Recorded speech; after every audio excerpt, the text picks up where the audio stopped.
Nous l'avons dédié spécialement à Kharial parce que, comme l'a rappelé le coordinateur, nous avons un programme avec Kharial depuis plus de 2 ans en termes de renforcement de capacité, en termes d'accompagnement, en termes de sensibilisation, parce que c'était les premiers impactés et les relogés climatiques. Et Action Éducation a accompagné Arsoun Alam, qui est une plateforme qui est composée de plus d'une trentaine de membres. Et aujourd'hui, vu qu'on célèbre dès demain la journée mondiale du climat, on a pris ça comme prétexte. Ce n'est pas spécialement Kharial qui est visé, mais on a remis en tout 21 recommandations qui regroupent non seulement les préoccupations saint-louisiennes, mais les préoccupations sénégalaises de manière générale en matière environnementale. Et ces 21 recommandations ont été remises au préfet pour qu'elles puissent participer à l'évaluation des politiques publiques et environnementales. Oui, vous savez, ici à Saint-Louis, nous avons 2 zones principalement de relogés climatiques. Il y a la zone de Kharial, la cité Bambadjé, et la zone de Djougop. Et on s'est rendu compte que Kharial vit quand même actuellement des inégalités depuis plusieurs années. Les relogés de Kharial subissent des inégalités qu'ils vivent depuis plusieurs années. Et comme je l'ai dit tantôt, nous avons eu des échanges de sensibilisation, de renforcement de capacité avec ces communautés-là. Et on s'est rendu compte qu'il y a beaucoup d'efforts à faire, que du point de vue des collectivités territoriales et du point de vue de l'État. Et c'est la raison pour laquelle on a pris à bras le corps ce combat pour accompagner ces relogés climatiques-là. Oui, parce que toujours dans le cadre du programme avec Action Éducation, nous avons un volet de club changement climatique qu'on travaille dans une première phase avec une dizaine d'écoles au niveau local. Et parmi ces écoles-là, je peux citer l'école Aline Babakassar pour ne pas citer les autres. Chaque école aujourd'hui nous a envoyé au moins 10 élèves pour participer à cette importante journée. Baye Diallo bokk ci consortium Aar Suñu Alam nekk coordonnateur plateforme Aar Suñu Alam. Tey jii nag li ñu fi gën a dajale li nga xamante ni bii moom mooy objectif principal bi mooy ñu teg da nga maam li nga xamante ni bii mooy ci yoon affaire changement climatique. rawatina nag quartier bu ñu naan Xaar Yàlla quartier boobu moom moo ñu gën a yëkkati pour que tey ñu jóg yaa may dégg pour ñu mën leen taxaw boo xamante ni bii taxaw bu yella la parce que ñooñu ñëpp xel yëpp dam nañu ni géej gi moom moo leen jëlee fi ñu dëkkoon du seen sago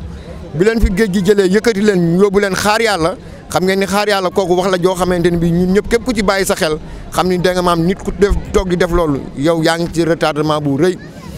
loolu doyul mais bi ñu leen yóbboo foofu dafa am yoo xamante ni bii doomu aadama fépp foo koy déplacé di ko fa yóbbu moo fa dëkk dafa war am da nga maam yoo xamante ni bii ñoo war a ànd ak moom parce que ñoom ñooy ànd ak dundam gu sell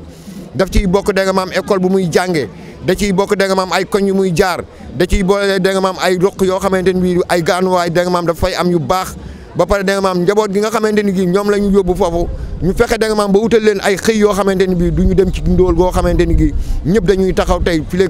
fukki at ak léegi ba léegi ñuy jooy problème mu Xaar Yàlla cité Bambadjé googu nga xamante ni bii mënugul faju loolu moom moo ñu gën a taxawloo tey jii suñu xol jeex na toog trop mais gannaaw bu nag COP bi mi ngi doon doog a passé ñu def contre COP communautaire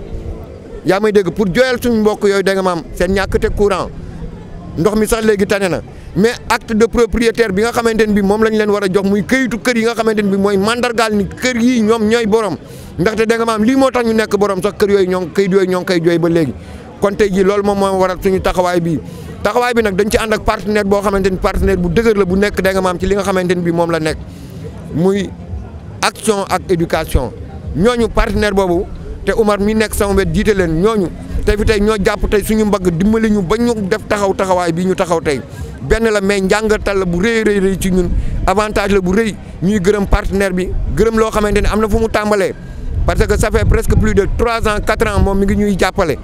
mais tey jii daf ci bokk ci bis yi nga xamante ne bi bis bu historique la bis la boo xamante ne dootuñu ko fàtte suñu dund. waaw yaa ngi wax aussi mais tamit yaa ngi wax Xaar Yàlla mais affaire bi c'est global à travers Saint-Louis mënoo wax affaire climat doo wax. waaw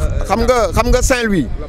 quand tu pars sur le nord nous sommes entourés par l'eau nga dem vers l'est nous sommes entourés par l'eau par l'ouest nous sommes entourés par l'eau vers le sud aussi il y a de l'eau donc zone humide lañu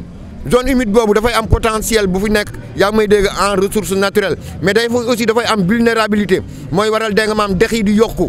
géej gi da nga maam di baaw di yóbbu kër yi nga gis ay alerte précoce yoo xamante ni bii mauvaise vent la nga gis ni fan yi bërki démb rek mi ngi taw te xam nga ni nawet jeex na kon yooyu ay problème la yoo xamante ni bii c'est les problèmes des effets du changement climatique naka la ñuy mën a def nag ba am résilience kooku defe naa partenaire bi ci gën di ñu jàppale boobu ba léegi mooy action éducation ak état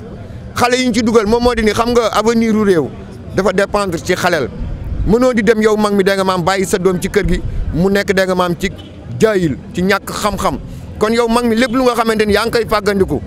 pour yow la tey ni nga ciy dundee mais pour moom la li ci ëpp ëllëg da nga maam pour mu mën ci taxawaay bu yella boo xamante ni bari na ñun ñii di xeex nii ñëpp 58 ak léegi ce n'est pas une mince affaire li ñu dese ci dund peut-être bareetul parce que ku dund lu bare dese lu néew mais on est là pour toujours da nga maam défendre suñu ay doom ak suñu ay njaboot yi nga xamante ni bii wax naa ni Saint-Louis zone humide la boo demee tey jigéen changement climatique yi effet yi ñoo nga fa nga dem Gandiol xorom si jël na tool yu bare fii ci Ndar nag moom tamit Langue de Barbarie mi ngi jël ay kër rek di dem ba pare ñu ñëw yóbbu ci wala kaana goo xamante ni kenn xamul fu mu jëm ak ñun parce que koo jëlee ci booru géej yóbbu ko ci foo xamante ni gisatul géej gisatul ndox la mu daan liggéey yëpp ñàkk nag kooku fu mu jëm bu fekkente ni bi amul ak jàppale ci ak wala kaana rek la jëm ñoo ngi gërëm action éducation bu baax a baax a baax